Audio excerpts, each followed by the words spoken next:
Guys আজকে রাগিনীর বাচ্চাগুলোকে মেরেই ফেলবো। ওই গাইস মজা করলাম।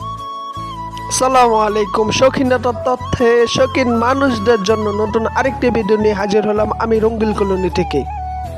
গাইস বেবিগুলো হাড়ি থেকে নামানোর পরে হাড়িটাকে জীবাণুমুক্ত করে নেবেন। দেখেন আমি কিভাবে জীবাণুমুক্ত করলাম। একটি ব্রাশ নিয়ে নেবেন, তারপর ঘষে মাঝে একদম পরিষ্কার করে নেবেন। গাইস ইন্টারেস্টিং ভিডিও হতে চলছে, গাইস পুরাটা ভিডিও দেখেন, না হলে কিছু বুঝবেন না। দেখেন রাগিনীর বাচ্চাগুলোর হাড়িটা কত পরিষ্কার করে নিলাম। তারপর একটি কাগজ দিয়ে আগুন জ্বালিয়ে দিবেন। এটাকে চিনেন সবাই? কমেন্টে জানাবেন এটা কি। এভাবে আগুন জ্বালিয়ে দিবেন। গাইস দেখুন জীবাণুমুক্ত করে নিলাম। আপনারা শিখে রাখতে পারেন। আবারও এমন ইন্টারেস্টিং ভিডিও পেতে হলে আমার আইডিটি ফলো দিয়ে রাখেন, লাইক দিয়ে রাখেন এবং শেয়ার করে দেন। ধন্যবাদ।